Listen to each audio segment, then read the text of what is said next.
October 5th, 1998. Sherry was a relatively young girl, roughly 10 years old.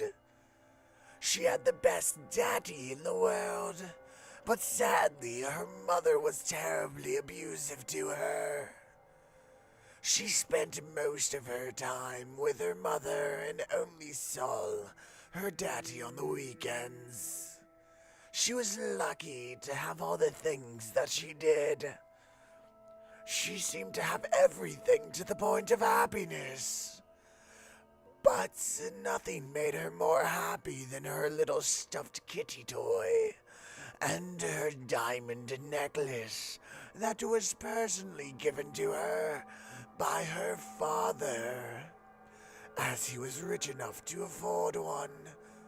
She didn't know that this would be her last week on Earth.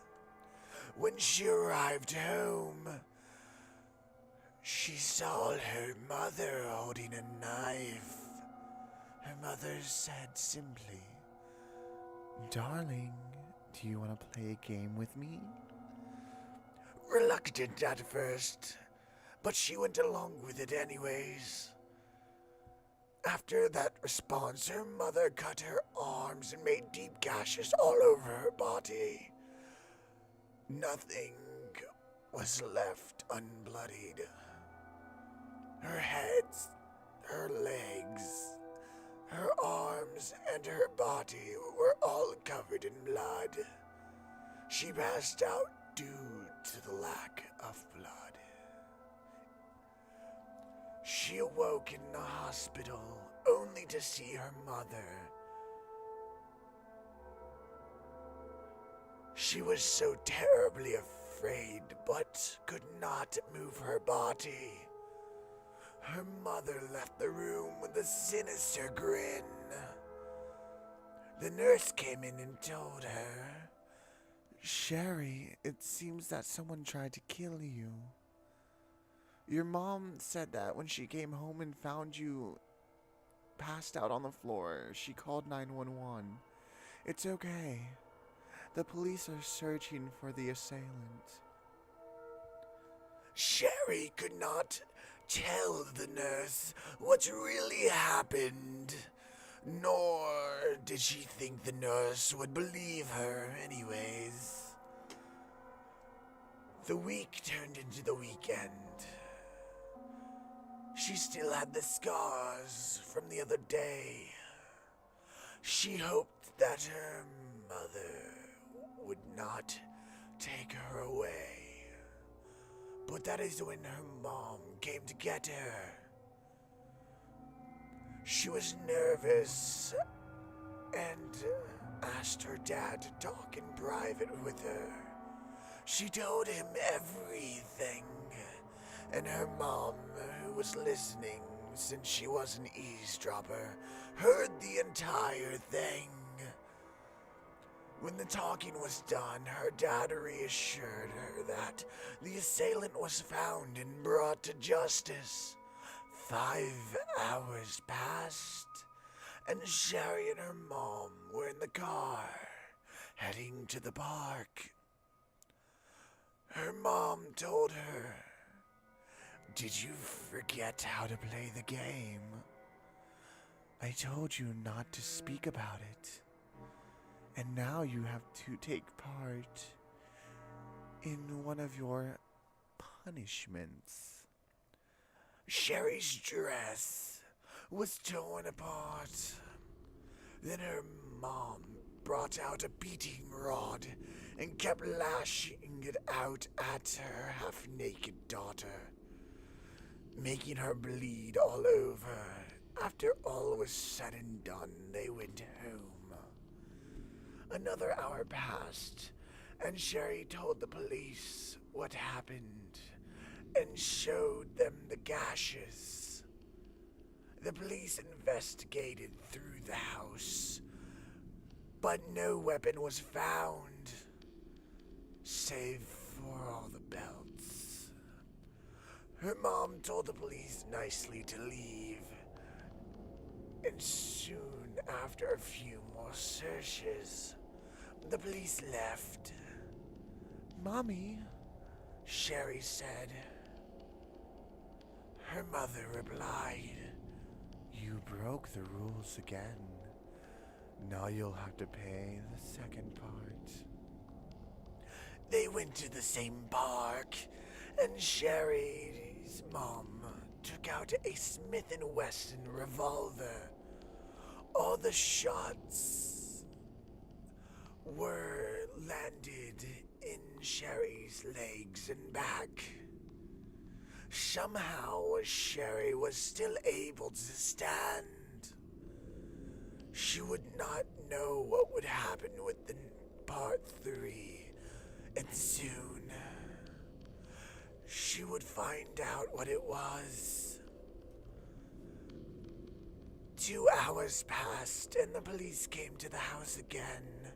Sherry told the police and the press everything. And soon after an hour, there is nothing found. So the police and the press left. Day turned into night, and Sherry had a sleepover at her friend Ellie's. All 3 of her friends, Ellie, Allison, and Stephanie, were present. After only 30 minutes, Sherry's mom told everyone that she and Sherry had to go somewhere.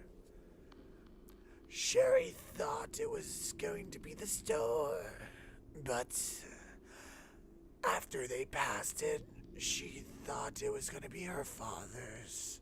She was wrong again. She was taken to a park, her mom said. "Sherry, you have done nothing but break the rules of the game. And now, this is the last part of your punishment." After that, her mother pulled out a belt with no holes. Sherry's mom put the belt around her neck, and suddenly, the mom pulled the belt back and put her foot on Sherry's back. Sherry was choking to death, trying to gasp for air.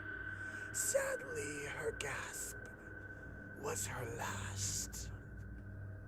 A tear went down Sherry's face and dropped to the ground. After a minute, it was all said and done. Sherry had passed away. Her soulless eyes came with tears going down her face, landing on the ground. She would never see her generous friends and father again, nor the life that she would have had. After that, the police found her body and found with forensic evidence that her mom was the assailant after all, and she was arrested. Sherry was given a proper funeral, and her dad, before saying goodbye, gave her the stuffed cat toy. He cried as he saw his daughter for the last time. And that there was nothing he could do. He asked himself, Why? Why would she do that to Sherry? That horrible woman killed our only child. Sherry was dead, but her spirit lingered on. Soon, another girl who had blood all over her asked Sherry, Do you want to play a game with me? Sherry looked up and asked her name. The girl said, Sally. Sherry told her how she died, and Sally asked the same question. Sherry was confused, as anyone who should be confused if they had died. Sherry finally replied, Yes. She then said, Please, Sally, come with me. I know a place where we can play. forever. It was the last words that were said before they disappeared.